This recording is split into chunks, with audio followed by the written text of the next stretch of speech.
I am Sarah Frame. I'm VP of Programs and Policy for MassTLC. And as part of my role, I am very lucky to get to lead the security community, which is one of my favorite things that I do at MassTLC. Before we get started, I just want to very quickly thank the organizations that support everything we do for the security community and allow us to do these types of programs. Those are Devo, Nuance, PwC, Sonatype, and Vectra.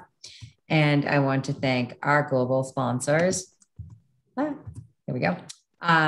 These companies that you see listed here support so much of what we do throughout the year and really allow us to do the number of programs and create all the content that we do for everybody to enjoy. So thank them.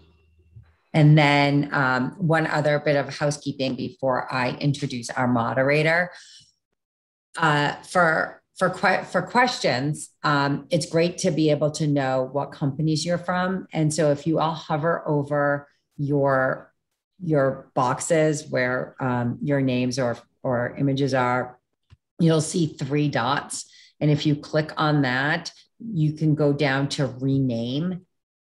And then after you get to that option, you just want to keep your name, but then add a comma in your company name or a hyphen in your company name. And you can see Debbie Briggs has that all set up for that.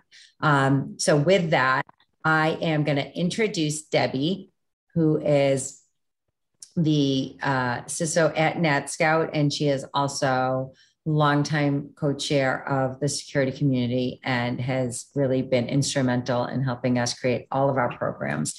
And then as Debbie kicks it off, I'm just going to spotlight all of our panelists. And then when the panel is done with their initial remarks, I will turn that spotlight off so that we can have a discussion. Thank you, Sarah. Turn on the news, pick up a newspaper, and you're going to see a headline about ransomware. A ransomware attack happens about every 14 seconds, or about as long as I've been talking. That is a scary thought. Good morning, everyone. I'm Deb Briggs. I'm the Chief Security Officer here at NetScout Systems. I'm happy that you could all join us today. I'm so excited about the wonderful panelists we have. I've been talking to the 3 of them. They've got a lot of great value about ransomware. So I have a brief opening and then I'm going to turn it over to Sam. But before we do that, there are 3 things that Sarah said I want to make sure that we're all doing. 1, make sure your camera's on. This is supposed to be a community event. And if we were all not virtual, we were in a room, we'd all see each other. So please turn your camera on. 2nd, if you're not talking, please mute yourself. I'm sure at least once today we will say you're still muted to someone, but let's try to go ahead and mute ourselves and remember to do that. And the 3rd and final thing is what Sarah just said. As a community, we want to start being able to recognize people by face and by voice. And the way to do that is to make sure everybody has their first and last name in the company that they're with. Why ransomware? Why do we continue to talk about it? Why is everybody sending white papers about it and stuff like that? That is such an easy answer. In 2021, ransomware was a $20 billion with a B industry. I can tell you if I could make $20 billion in a job, I would never leave that job. I mean, Tom Brady only makes 25 million. If this is $1 billion. There are 3 parts to a ransomware timeline, and you'll hear us reference those today. And I just want to make sure that we all understand what they are. I'm going to start in the middle, which is boom. In boom, we all recognize and understand that is when the event actually happens, when you get that screen that says, oh, we've encrypted your hard drive. Please pay us Bitcoin and we will unlock it for you. So that's that's one of the phases. The phase before that is what we call left of boom. And left of boom is where we spend a lot of time as cybersecurity experts. This is where we're doing all our preventative work. This is where we're trying to prevent it from happening. It's important that we don't forget about right of boom. And right of boom is just as important. And this is where we're going to do response and recovery. And today you'll hear the panelists, and you are welcome to answer any questions to us about left or right of boom. On my way into the office a couple of days ago, I was thinking, what things could I come up with to really kick this event off? And I came up with what I call the ABCs of ransomware. I'm going to start with A. A is we are all in this together. We are all a target. It doesn't matter if you're big or small, if you're $1 million company or $1 billion company, we are all targets. And I think it's important as a community that we all come together. And I like to think of us as the 38 or 48 of us coming together and becoming cybersecurity avengers and sort of trying to defeat the nefarious Loki malware and other nefarious bad actors. And we do need to do that. We need to take a page from the bad actors handbook because they work together. We need to start doing that.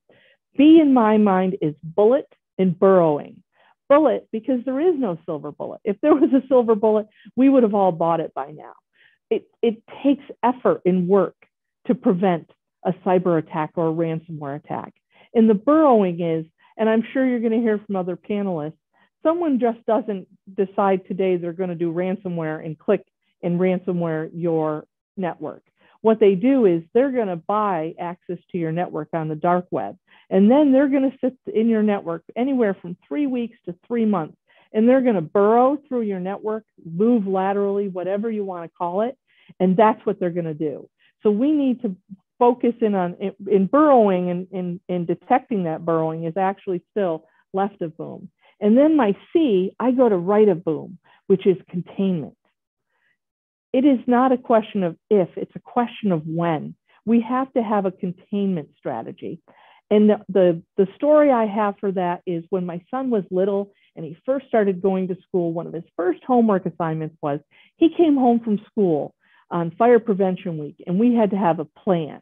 We needed to have a plan of if there was a fire, how did we know if the doors were safe to open? How did we get out of the house? And more importantly, we had to practice that plan and know that once we got out of the house, where we were all going to meet so that we knew each other were safe.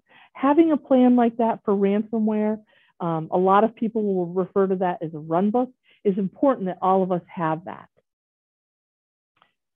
So I've shared a couple of my thoughts about ransomware. Sam, I am going to turn it over to you for you to introduce yourself and give some of your thoughts about ransomware. Sure, thanks, Deb, and great to be here, and thanks to everyone for attending as well. So my name is Sam Curry. I'm a visiting fellow at the National Security Institute, and I'm the Chief Security Officer for Cybereason. And Deb and I actually used to work together once upon a time, and glad that we get to do something else together again here. I'm hopefully we have a good conversation. So there's 3 points I'd make up front because I think Debbie did an excellent job setting the stage. The first one I'm going to say is it's a business model, and your citation of 20 billion is staggering. When you consider how fast that's growing, it is a, Willie Sutton, infamous bank robber, was alleged to have said, and I don't think it's ever been proven, when he was asked, why do you rob banks? He said, because that's where the money is. And make no mistake, it's a business model, ransomware. The second thing is, I'm fine with the term ransomware, but deep down inside, I actually prefer ransom ops. Your left of boom or left of bang articulation was good, but it's really a combination of the old, almost submarine warfare, low, slow, stealthy, spreading APT style toolkit to get the ransomware in the right place to then detonate. And so it's not the cybercrime of yesteryear, which was, like battleship warfare, banging away at each other. And it's not just the nation states, silent and deadly infiltration of networks. It's a combination of the two.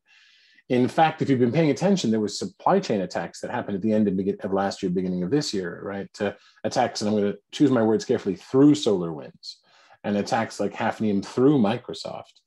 Kaseya combined the two. In other words, trusted software in an environment, and you're doing everything right, became the vehicle for the operations to get kickstarted to do ransomware.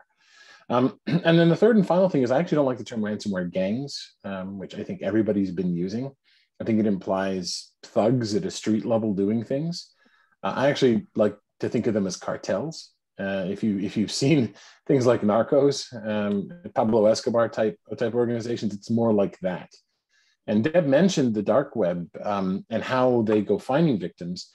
It's actually more sophisticated than we would think. The ransomware as a service is an ecosystem, and there are highly specialized roles. There are those in the ecosystem who focus intensely on getting hooks in networks and then offering that up to partners and to ransomware cartels. And if you look at DarkSide as an example, at Christmas, right around New Year's, they put out an announcement to their affiliate partners as if they were a legitimate company, thanking them for their hard, diligent work. And one of the big things about DarkSide, first of all, they posed as a fake Robin Hood when they made their attacks. They made $90 million in almost 2 months, just under, which is staggering. Eventually, they attacked, of course, Columbia Pipeline, but some of their money, they were lost, and they shut down their operations. That was non-trivial because they had VCs. They had behind them capital that invested in them like a company, and they were as big as a company. Some estimates are as many as 300 employees. Pretty staggering to think about. So those are 3 points that I would open up with, and I'll pass it on to whoever's next, Deb. Oliver, I'm going to turn it over to you, let you introduce yourself and give some opening remarks. Sure. Don't want to be the first one that you have to yell, you're muted too, so I just unmuted. So I'm Oliver Tavakoli. I'm CTO at Vectra, and have been here for 8+ years. I like kind of Sam's notion of ransom ops because this is really very different than when ransomware first kind of came onto the scene with things like WannaCry and Petya, which is pretty much get this stuff in and it runs in a fully automated way in your environment, and it either succeeds or fails, and then you get a bunch of little ransom notes, right? What we're talking about is a concerted effort, a campaign that results in a large ransom demand rather than a small ransom demand from every infected computer. And I think the other thing that's kind of interesting about this ecosystem is the fact that you've been, let's say, subject to one ransomware attack, successful or otherwise, in no way guarantees that you won't be subject to another one, because even if you got DarkSide to agree not to attack you for a year, there's no guarantee that the next cartel over doesn't have you on its crosshairs. They don't have like deal registration desks for ransomware attacks. So it is a thriving ecosystem. I think the other kind of interesting thing is that if you think of it as ransom ops, pretty much what makes something a ransom op attack or a ransomware attack is simply the point at which a ransom note arrives. Everything up to that point looks like a reasonably standard attack that goes into your environment, spreads laterally, gets its hooks into the environment, and then ultimately performs its goal, which in the case of these ransom ops attacks end up being a combination of exfiltration and encryption. I think a lot of people tend to focus almost entirely on the encryption part because that was kind of the early stages. But right now, effectively, if I'm going to extort a ransom from you, I'm going to do it on the basis that even if your backups are perfect, I have stolen your data and I will leak your data publicly if you don't pay the ransom. So catching it early means not only catching it prior to the encryption phase, but probably prior to the exfiltration phase. And we in fact think it goes even a step further back. I describe it as you want to catch it at the point where remediation and recovery isn't open heart surgery for your environment. So if your domain controller and your GPO has already been hit and software has been distributed all over your environment, even if no exfiltration has occurred, even though no encryption has occurred, yes, it's a win to catch it at that point, but it's still going to be a really shitty, few weeks to recover from it. So how far left of boom you can get, that's always the goal, is how far left of boom can you get? How much signal needs to accumulate for you to have a degree of confidence that this is that type of an attack and that you can stop it? And Oliver, I think a lot of people are going to have some questions about left of boom for you. Sure. Sonia, over to you. Do you want to introduce yourself and give us sort of your take on ransomware? Yes, thank you. Hi, Debbie and all. I'm pleased to be with you this morning. Sonia Arista. I've been in the information security program leadership space for about 20 years in various capacities, operational and advisement, and also have worked on the sales side for a little while, talking to large-scale enterprise customer advisory boards about what their top-of-mind security concerns are and how they're developing through programmatic maturity within their organizations in multiple industries. So when I think about left of boom, I think, a couple of things I wanted to mention. There's some tactical awareness, right? Or things within the program that we need to be more diligent about in terms of iteratively assessing any indicators of compromise. So as we're adding new applications, as we're adding new lines of business to our respective organizations, looking through the lens of risk and then reassessing iteratively what data elements can give us more intelligence that can be correlated in that left of boom scenario, to get a little bit deeper on indicators of compromise. For those of us that work in organizations that have big sales components, which probably all of us do, right? That's a very high turnover area. Some of the indicators of compromise for intellectual property theft or customer data theft really need to be kind of laser focused in some of those spaces. And I'm calling out sales as one area operationally that as an example, but certainly there are others, engineering for a software company or other facets. To that end, not only are you growing within the lines of business from a merger and acquisition standpoint, so a lot of us are in organizations that are in rapid growth mode, new indicators of compromise or new risks associated with those newly acquired entities may not be readily identified through the due diligence process, depending upon where you are in your program maturity. So it's also very important to have a framework to readily ingest that information to be able to say, okay, here's some identified risk, here's how we're going to prioritize specific to this merger and acquisition space or this new line of business space, depending on what operationally you're doing. Organizationally, a couple of things that I want to speak about as it relates to left of boom. One would be, everybody's going to chuckle on the call, right? Because longtime security professionals sort of think about cyber insurance and any kind of reliance on that as being, a little bit of a soft nugget. But looking at your digital extortion terms within your insurance policies is critically important. Understanding those for CISO is fundamental. Also, socializing, pre-socializing, pre-wiring, if you will, your executive management to concepts that are going to be needed at that time, like Bitcoin or cyber cryptocurrency, right? Potentially some cryptocurrency in escrow, which is an interesting conversation to have with your controller or your CFO. But also outline, just to get the conversation started, what would the qualifiers or boundaries be for your particular organization and your organization's culture in potentially paying a ransom versus not paying a ransom, and then plan accordingly.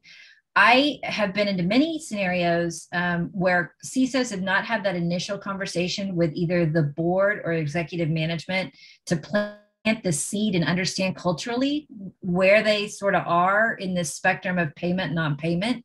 And it gives you a chance to get all of those kind of theoretical, conversations out before you're in the throes of some sort of event where you're having to remediate quickly, and you don't certainly have time for those kinds of discussions. The last thing I'll mention a little bit on the right of boom, you talked about response and recovery, Debbie. I'll add another R to that, which is reflection, critical. Taking a moment with various areas of the business post-incident to reflect upon what happened. And it's not, a spear throwing. It's not a chasing who's at fault, right? But reflection on processes that didn't exist, or maybe channels of communication that didn't exist or could be strengthened to prepare for the next time, to Oliver's point. Thank you very much, Sonia. I know we're going to open it up to everyone to get your questions. I'm going to start with the first question while Sarah starts opening it up and changing the view. So Sam, my first question is to you. Pay the ransom or don't pay the ransom?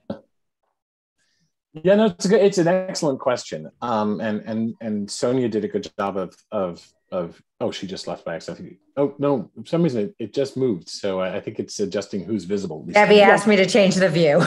Oh, okay, no problem. So Sonia actually set up the getting your executives ready, and to conceptualize some ideas. However, so who do you call? And you don't want to, in that adrenaline moment when you're given 24 hours or 48 hours to pay, to be trying to figure out what's your policy, right? Use that time ahead of time. However, I would encourage that you don't pay if you don't have to. And there's a few reasons for that. So first of all, you can't pay if it's a terrorist organization, for instance. Involve your legal team and make sure they're on that list of who to call, because they can do checks. So you can't, if it's a terrorist organization, if it's organized crime, sometimes you simply can't pay. There are not many legislations on the books. There's not much legislation on the books right now, but 9 states are looking at making it illegal to pay, which I'm not a fan of, because in some cases you might have to pay and have a risk decision to make if it's existential to your organization, if it affects human life, or if it has to do with public safety. So depending on the organization you're in, those could be things that change the situation.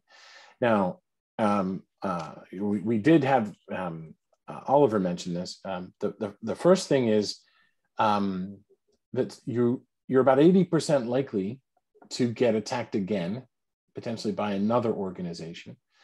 The second thing is you will not be able to keep this secret. I mean, you need to operate on that assumption. So at best, if you're doing this to keep the genie in the bottle or keep Pandora's box closed, it's just delaying when people find out. So you're still going to get some of the negative flack from that. And the third thing is that even if you pay, in about 50% of cases, there's partial or total data loss, which means that they're not focused on QA helping you get back up and running for that money. It's not like a consulting agency with a nice contract and SLAs. On the contrary, most of the time there's some loss, but 50% of the time it's more than 50% loss. So they're not going to help you figure out the sequence to do this either. And on the insurance point, excellent point, by the way, from Sonia, a lot of organizations, especially municipalities in the early days, rather than beef up cyber, were simply getting more insurance. And you can see it in the public records of spending. I liken this to, hey, there's an outbreak of increase of diabetes and mortality, but we're not going to go get more medical insurance. We're going to go get life insurance as a strategy. Now, you may need more cyber insurance, and you do need to make sure that it will apply, because sometimes there's pages and pages of exclusions. But chances are you probably need to beef up your security and actually get a practice in place if you don't have one. In the case of municipalities, that was often the case. Or at the very least, improve security. And having that dialogue with the business about doing that ahead of time is super important. So as to whether you pay, don't if you can avoid it, but make sure you've thought through these scenarios. Yeah, so paying isn't, it's not the silver bullet. If they're not, you may not, first of all, the encryption key may not work. And sometimes I've heard a statistic, and Sarah, I'll ask you if we have any questions, but I've heard statistically that, when you pay the ransom, you basically are going to double your cost, because you may get your files back, but you still have to do all the legwork of how they got in and how you closed the hole in which they got in, and can you trust that they didn't put something nefarious backdoor in. So Sarah, yeah. I'm going to open it up to questions. Do we have anyone that has a question? I have lots of questions. So very quickly, I have put into chat 2 things in case anybody has not seen it and came in a little bit after the welcome. The first is if you could rename yourself so that we can see your first name, last name, and company or affiliation. It's very helpful for the discussion. The second thing is, as I've removed the spotlights, if you put it in speaker mode, you'll be able to actually see the person that's speaking at the time. And then I'm going to add one more thing on questions. To ask a question, there's 2 ways in which you can do that. You can add it to the chat and I will moderate that, or you can just use the hand raise function, which I think everybody should know now, but just in case you don't, you go to reactions at the bottom of your toolbar and just raise your hand and I can call on you. So with that, if anybody has questions, if you want to go with either of those options, let me know. So Sarah, while we're waiting for people Yes. to give their questions, I'm going to ask my second question to Sonia. So you work for Everbridge, and we happen to be a user of Everbridge. Can you tell me, how at Everbridge you're working on communications? So if you have a ransomware or a cyber event, how is communications happening within your organization? Yeah, well, I'm actually in a very beneficial space because one of our products in-house does facilitate trusted communication, and that's actually one of our hallmarks of our brand and our value to the market is that critical trusted communication is really key to any critical event that's happening within an organization, and that could be a company. And their employees, that could be a state or a full, we do have some customers that are nations trying to get information disseminated out to their constituency or their population. So trusted communication and pre-socializing where that communication is going to come from is really kind of a core business component to why we exist. Having said that, obviously within our program, as it relates to potential cyber attacks or IT disruption, we do have specific tools that we market to our customers, but also use in-house to facilitate some of that conversation. It's been even more critical to really revisit that subject with the internal IT and security teams, because there are so many consumer grade methods of communication where in the throes of an event, some of your remediation steps may get lost in, chat rooms or Slack or, Slack, Slack or what am I trying to think of? WhatsApp, right? And it's really important that we in the cyber field know that chain of custody, chain of command, subsequent investigations on what happened really depend on having visibility into all of the communication that's happening and all of the intel that's coming in through an incident. So it's a good reminder, I think, to all of us to think about what are formalized, auditable methods of our investigation and our remediation in our playbook, right, to communicate with our teams so that we don't lose any critical information, or even worse, have that leak out inadvertently into our customers and have a reputational or brand problem or a public awareness problem while we're trying to mitigate an attack. Thank you, Sonia. We do have a Sarah, question. Yeah, I saw a question come in from Matthew, but I can't quite read that far away.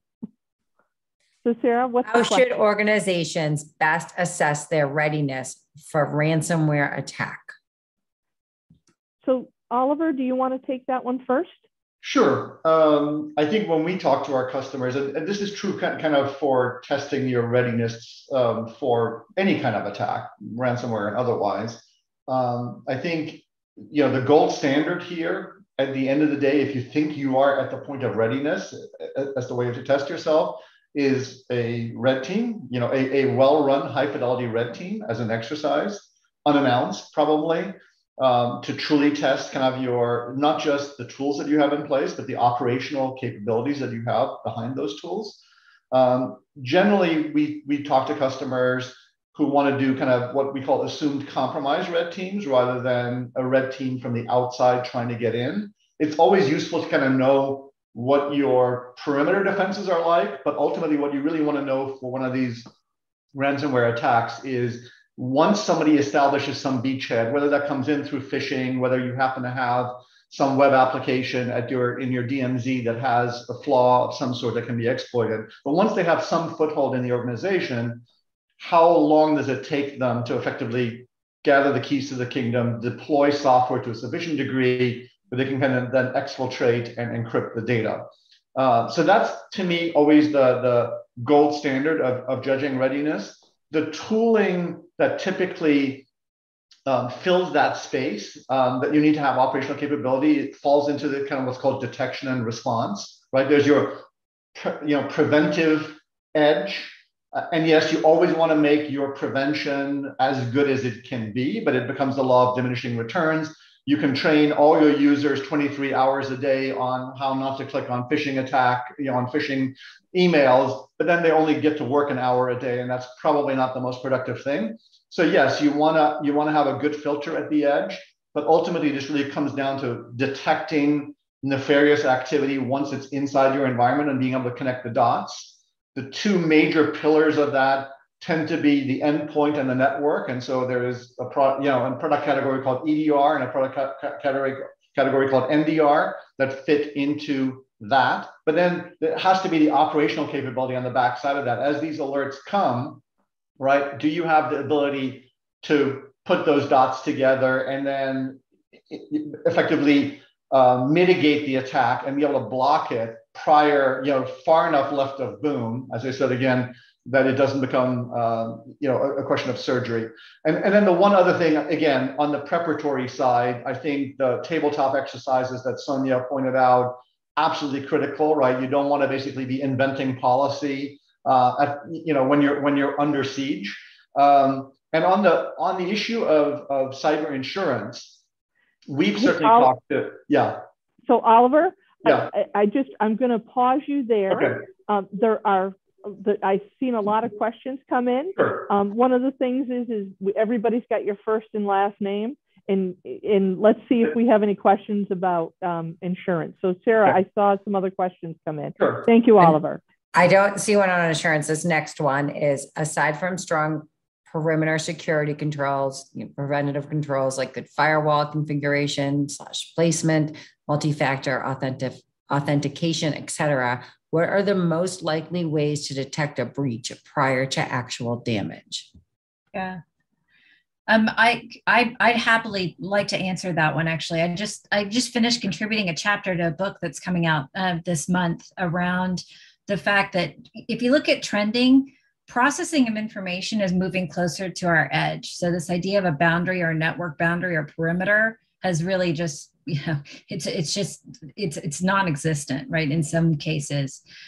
I believe that the next iteration of cybersecurity tools that are actively applying behavioral analytics. So we're not as concerned with identifying an asset, identifying a person, identifying a network segment. We are looking at how our business runs in its native state, and anything outside of that boundary now becomes an indicator of compromise. And that could be within an IT realm. It could be behavioral analytics related to our customer base or our employee base.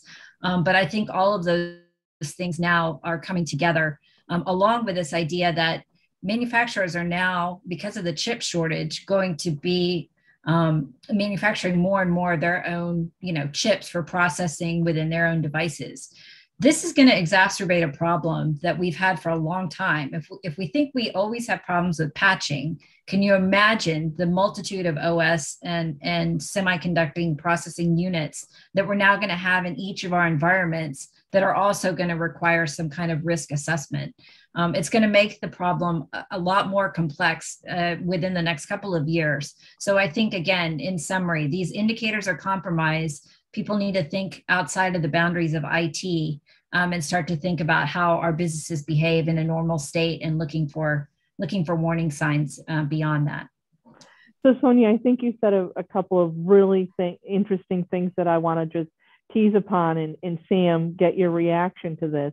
Is, our network isn't within four walls anymore. It's in the cloud. It's at the edge.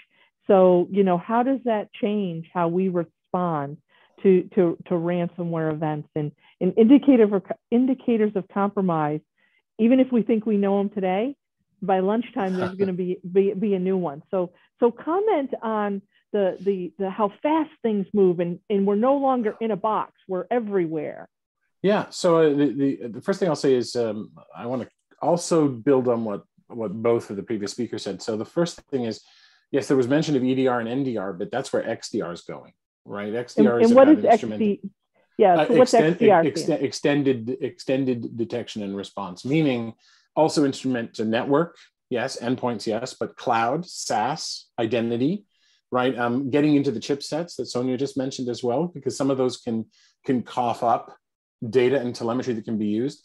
I want to emphasize, though, the behavioral point. For those of you who know it, David Bianco had this thing called the pyramid of pain, and it had layers, right? And as you go up the layers in this pyramid, it gets harder to get indicators and telemetry. At the bottom are things like hashes and domains and URLs.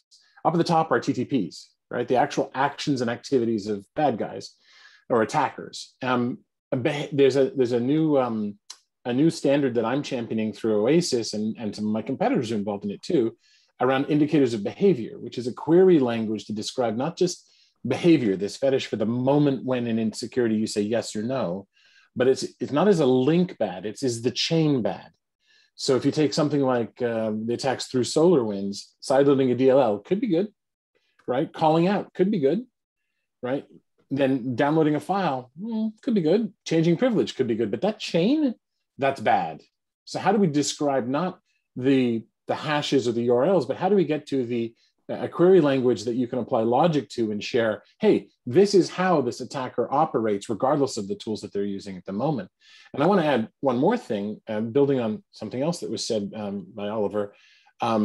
It's not just red teaming, it's red teaming frequently. I don't like it as a test, as bayoneting the wounded, because everybody could lose. It's like if I showed you a basketball team and said, so how did they do from one play? Who won the game? You would know. But if I show you lots of plays, you get a better feel for it. Who won the championship? You need a lot more. So I like first red teaming not as a test of security, but as a frequent thing that's ongoing. And more importantly, purple teaming. Because for all that EDR and XDR are important and NDR, and for all that behavior could be in any product type, take the MITRE ATT&CK framework. What we're trying to do is to find those behaviors and the chains through them. And so you can take that, do some purple teaming, and you can get ahead of the next red team exercise. Where are we weak? Which sequences can't we find? That's more a how do you manage security than a what do you buy question. So I hope that helps a bit, Deb, because this is about a new enterprise type, not just the legacy one that has, laptops, desktop servers, a data center, and a network. The enterprise of the future has many more tools and many more environments. In hindsight's 2020, Sam. So once an event happens, I think you do need to go back and figure out how it occurred to prevent it from happening, because history does repeat itself. We all know that. Sarah, are there any other questions? Otherwise, I am going to continue with all my questions. Please do. Can I actually add to, if there are not other questions, I'd like to just add a couple of things to what Sam's just now said. Go ahead, please. So I agree totally. First of all, that the perimeter is gone. The network is just a logical construct, not really a physical construct at this point. And you need to have, you need to worry about your cloud identity, your SaaS applications, your public cloud, your on-prem network, your endpoints. So this diaspora is I think important. I think the one other kind of key thing that I would say for security teams is as you move into this behavioral realm, the claims are necessarily less precise. And so if you're the kind of organization that says, the alerts coming out of my system need to have a, 0.05% false positive rate, you're going to fail. You're fundamentally dealing with an area where if you're looking at changes in behavior, even changes in behavior of what has normally happened in your environment will occur because humans are humans. And so there will be a lot of benign changes, and then there will be potentially malicious changes. And I think Sam is correct in stating that the way to try and get to the more potentially malicious ones is to look at chains of sequences rather than looking at, oh, well, this person downloaded more files than they have downloaded on average in the last 30 days. Not a useful top-level signal. So prepare yourself for ambiguity as an operational team. Prepare yourself to hire people who are not just looking at straight playbook for, when this thing happens, do this thing. Yes, you want to prepare in those ways, but you're going to have to think on your 2 feet. You're going to have to be willing to deal with less precise and less perfect signal.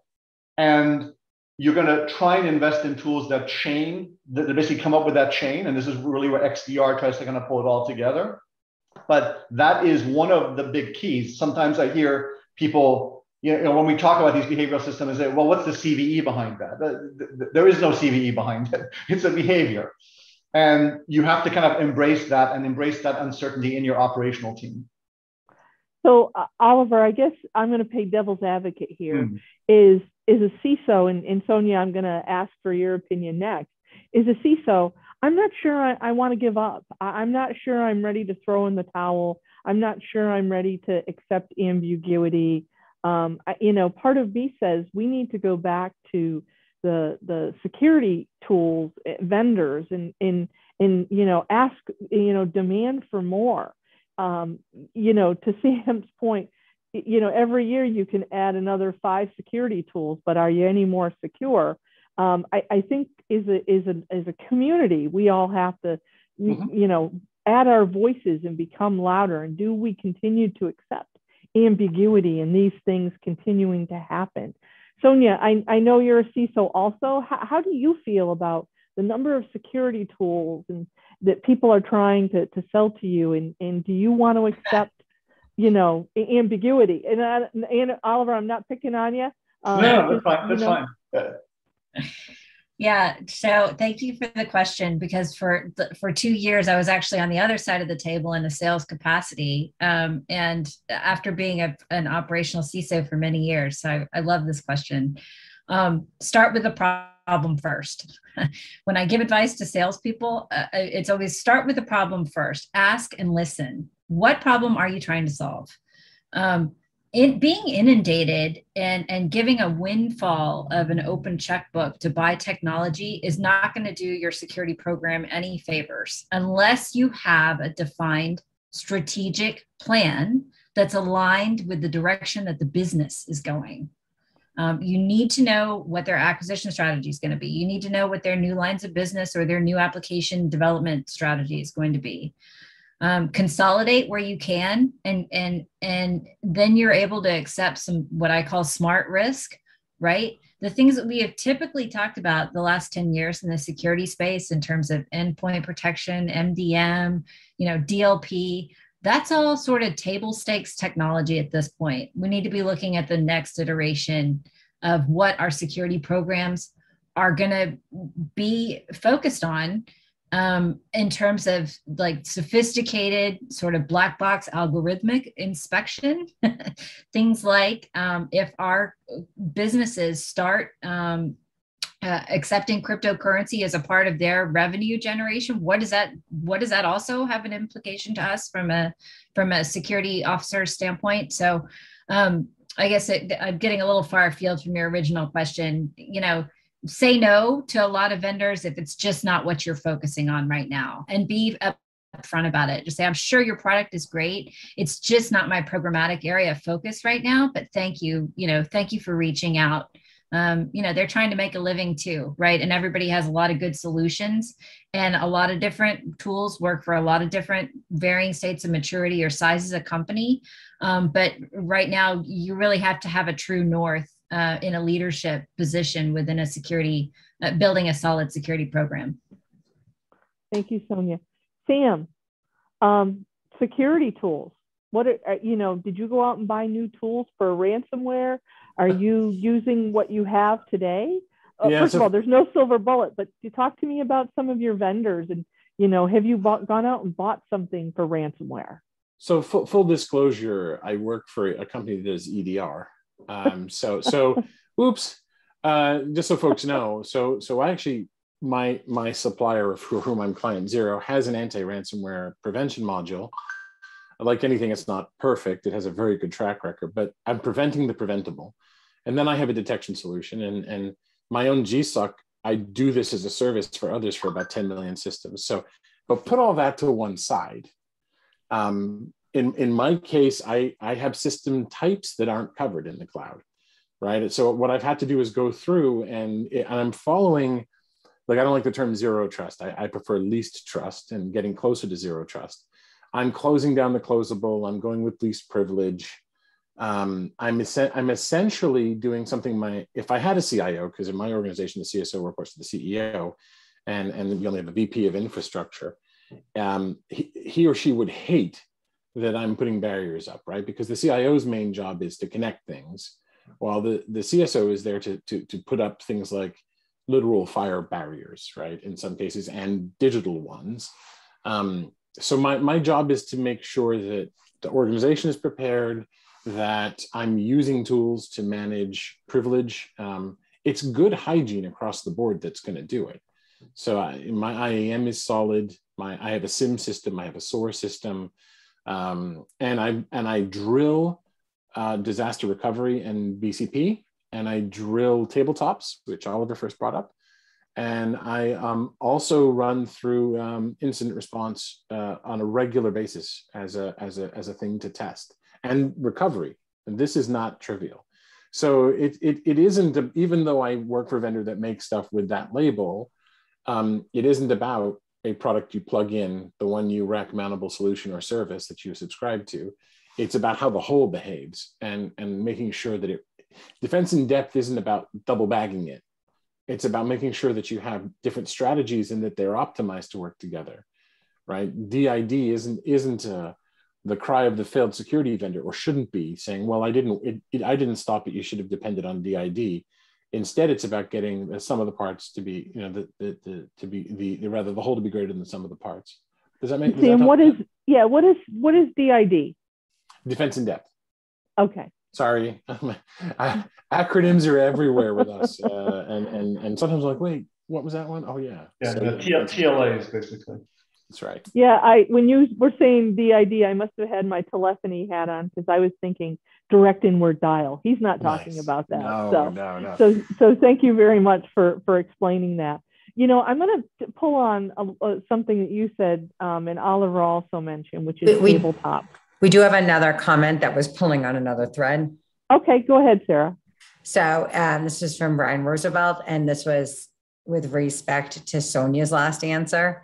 It was just great answer, Sonia. Well spoken from experience. I might suggest to build a security architecture pattern that's based on business requirements to figure out the tools and priority that makes the most sense.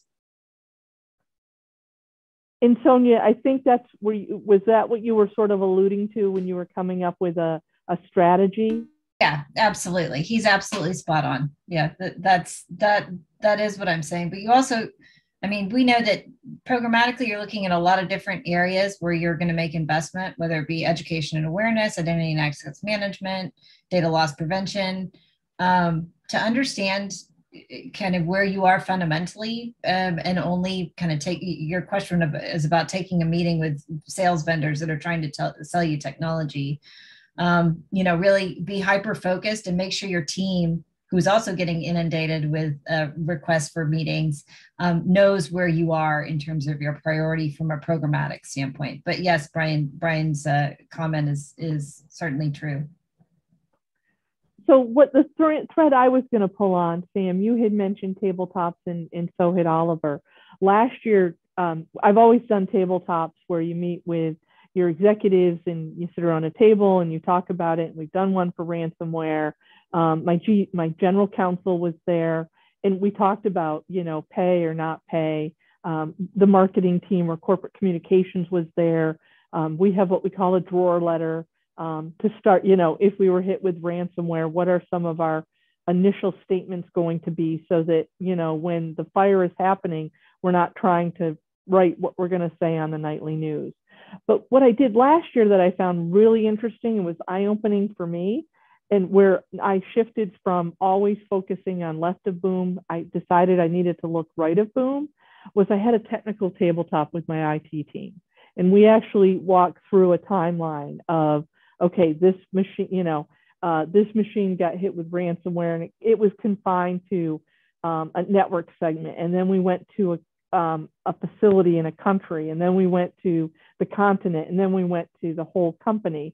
And I think what was eye-opening for me is, if you look at just your BCP plan, Sam, BCP is basically written very similar to what the pandemic plan was pre-COVID. Oh, in Westford or in Boston, we're going to have a snowstorm, or we're going to lose power and this building is going to be down. No one ever thought 18 months ago we were all going to go home and work from home, overnight for 18 months.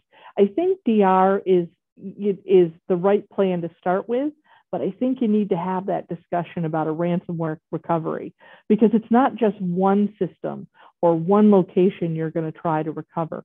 It could be all your systems. And knowing what the priority is and what the SLA is, and Sam, to use your term, what are the life-saving, do we have life-saving systems we have to get back online first, is one of those strategies, I started thinking about when I was looking at right of boom is, if I talk to my IT team, they're going to say they have a BCP plan, but that BCP plan is really about recovering a system, a business process, a facility. It is not recovering everything at once. And what do I start with? Sam, any comments to that? Yeah, no, I think you said it really well. The only thing I would add is on top is you can do this even if you're quarantined and working remotely. So last year internally, we did an exercise where we created a Slack server, because we use Slack, but we created one that was essentially a parallel Slack server and a process that anyone in the company could join it. And we thought we would be doing a tabletop for maybe 20 people. By the end, because you could pull people into it, you could say, hey, there's an exercise going on, you need to join. And we tested far more processes than we thought. We had almost 150 people in the company join that as part of an exercise over 4 hours. It was both one of the most exhausting things I did, and one of the things that gave us the most learning was we tested the execs at the same time as the technical team in a way we couldn't have done in a classic way with conference rooms. So if folks are interested, they can message me afterwards. I'll share how we did it and even the documents we used, because that'll help other folks. But there's an opportunity, even in a disaster scenario, to continue your testing and your practices. And Oliver, when you talk about tabletops, Sam mentioned the people you pull in. Have you ever thought, or do you think people should be pulling their board in and having a discussion with their board? Yeah, I mean, I think tabletop is a technique. It is an effort to kind of bring a bunch of stakeholders together, and it matters what stakeholders you're bringing together for a particular exercise, right? You can do this in various pockets within your organization. Ultimately, I think the most important one is your executive team, but yes, it has board implications. If we're a startup and we've got a certain amount of money in the bank, and it turns out that hey, we've got to disperse 2 or 3 or 5 million of it, as an example, right? We don't just have like the freedom to basically go write that check. And so I think having the board at least know that, look, we have that kind of planning in place, and we may come to you at some point where it's not a huge surprise, and they know how to behave as well, and they know what questions to ask and what clarifying questions to ask and are helpful in those situations. I think that's, to me, I think critically important. So yes, we have it with our IT group. And then, as you pointed out in your exercise, even within the IT group, there are all these different scenarios, and the pandemic set those bare, right? Which is, disaster recovery plans that planned on a small pocket, and the recovery was, we'll just shift those operations over to some other part of the organization. Well, what if all of the organization is similarly crippled? I think those become exceedingly important parts of the exercise. And I think the other one is, do you have a PR firm? If you're going to be out there talking about things, as well as, do you know what your legal obligations are with regards to data, with regards to breach disclosure in all the countries and municipalities in which you operate, which is no small feat. I mean, we have operations in Asia, we have operations in Europe, we have operations in the US, we have operations in Canada, and the rules are different everywhere.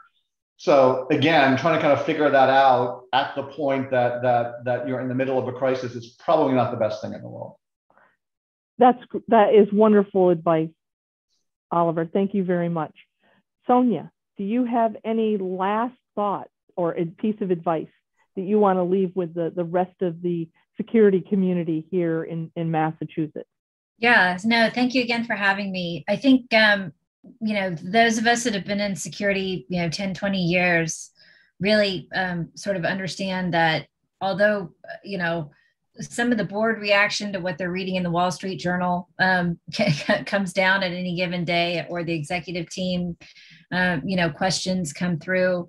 It's really, fundamentally to our best interest to kind of be upfront about where our priority is from a programmatic standpoint, and certainly give the right amount of education on these other kind of threat du jour type scenarios. Use that as an opportunity to educate your board on bigger concepts. I think that would be my parting word.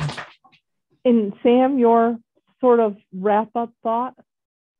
No, I think we've covered most of it, but maybe the biggest problem in security is lack of alignment between security departments and business, and our business tracks. So we don't want, I think there's a chance here to have a new dialogue, to introduce the notion that you're a form of ongoing risk with an adaptive intelligent opponent, a lot like legal risk, a lot like sales risk, not like typical IT risk. IT is nature's the enemy, right? You can tune it and get your 5 nines and it'll hum, and it's predictable, and you can get there. But as soon as you get to 3 or 4 nines in security, guess what? It starts to come down because an intelligent opponent is maliciously breaking the machinery.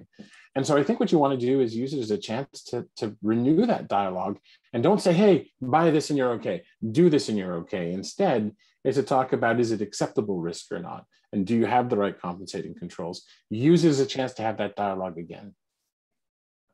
So thank you, Oliver, Sonia, Sam, for joining me today. I always love hearing from each one of you. You all have a unique perspective. I think the community as a whole can learn from you. I want to thank all the community for joining us. I will turn it back to you, Sarah, in just a minute. The one thing I did want to mention is the discussion doesn't have to stop here. One of the reasons why I asked each one of us to identify our first name, last name in the company is so that people could connect into you. But Mass TLC, we are open and willing to have a lot of cybersecurity discussions. And Sam, you brought up something really good about the tabletop exercise that you have. Oliver, you brought up some really good statistics and points that we could do for preventing and detecting. And Sonia, you brought in the board perspective, you brought in the communications perspective, and you brought in security strategy. And I think those things are all important. And when I started out, one of my A's was we need to become cybersecurity Avengers. I think we have to take that page out of the nefarious people, or Sam, what did you call them? They're not, you didn't call them hackers. What did you call them? I think I call them attackers or adversaries, but we know who they are, the bad guys. Yeah, the bad guys. We have to take a page out of their playbook. They've all specialized in something, and if Sonia has expertise in cyber insurance and what to read in clauses, I think we all need to start pulling from each other and working together. Now, yes, there are going to be things we can't share because it's sensitive to our company, but there's a lot of great sharing that we can do. There are a lot of things we can do about ransomware. We'd be happy to do something about talking to people how to set up a tabletop. I'd be happy to talk about a technical tabletop.